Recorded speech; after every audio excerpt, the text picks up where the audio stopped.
In the grim darkness of the far future, there is only war and absolutely no room for fancy notions like self-preservation. If you think signing up for the Imperial Guard, Astra Militarum, is a noble destiny, think again. You'd be cannon fodder before breakfast. Every morning begins with a bugle and the stark realization that the Emperor's price on your head is extremely low. One moment, you're an average citizen with 3 meals a day and running water. The next, you're neck deep in mud and dying for both. Your first lesson, hope is the first casualty, and the rest of the day won't be kind either. By the time evening rolls around, if it does, the only thing protecting your thoughts is sheer numbness. Strap in because the next 24 hours will be worse than any nightmare you've ever had on Earth. Imagine waking up in a cold, rat-infested trench on a planet nobody's ever heard of. The sky is a muted gray and the smell of promethium and cordite hangs heavy in the air. Around you, your squad mates shuffle to attention. Half of them slept on damp cots. The rest passed out in a pile of gear. You blink as a sergeant barks orders in your face, jolting you to attention. Eyes front, dog. There is no snooze button here. You spit out the last of your scorched Imperial porridge. They lie. It's not even edible. And stand at alert. Already you know one thing is certain. By tonight, dozens of people in this trench will die. Maybe you will too. Basic training or the illusion of it. Fancy some orientation classes? Training. Tough luck. The Imperial Guard doesn't have time for Cadet Gabby reciting the prime prayers or polishing bayonets until they shine. In most PDF, Planetary Defense Force regiments, basic training lasts a few months at best. You'll learn how to load a Lasgun, aim mostly forward, and chant for the Emperor on command. Once that's done, you're already on the first transport ship to the front lines, whether you feel ready or not. There's no Special Forces boot camp here. You're not joining the Navy SEALs of the Imperium. You're hitting the meat grinder without an E-meter. Even on worlds that take training seriously, looking at you, Cadian shock troops, the bar is barely above don't faint during drill. Most conscripts are white shields, inexperienced boys who haven't even earned their regiment's colors. They're taught to squat with their lasguns propped on sandbags and march in formation with stiff smiles.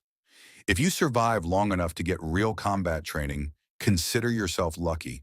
In most cases, you'll be learning on the battlefield itself. It's like being thrown onto a football field in full gear with no practice drills. By the end of the day, you'll realize the only thing boot camp taught you was how loud to salute before getting shot at. Modern soldiers train for months with high-tech gear. Medics on standby and clear retreat protocols.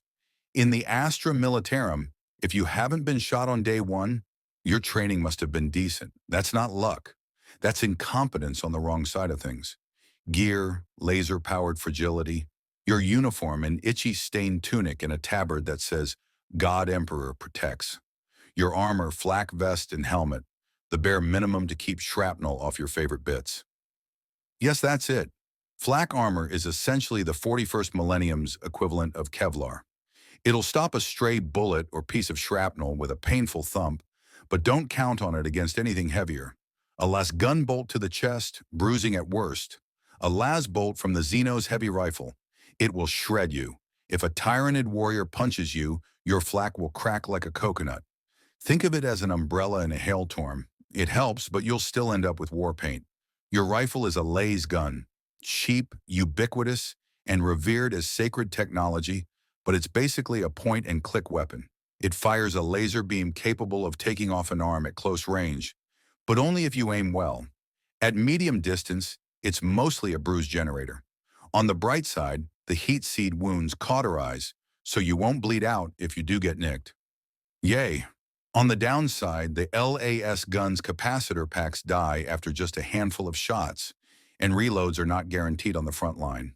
Infantrymen often carry reloadable power packs charged by dying in the sun or heated by the glow of lava, like your personal solar flashlight that shoots lasers. It's gloriously primitive. No ammo belts or magazines, just batteries. If the batteries run dry and the emissive strip is sputtering, you either swap packs or meet your end in a clever way. Veterans joke about overcharging their packs to use their lasguns as makeshift grenades. Not because it's smart, but because that's the kind of creativity desperation breeds. You'd better hope you don't live long enough for it to occur to you. A bayonet lug is fitted in case you run out of juice, or just so you can stab something when all else fails. In your experience, bayonets are mostly used for bio,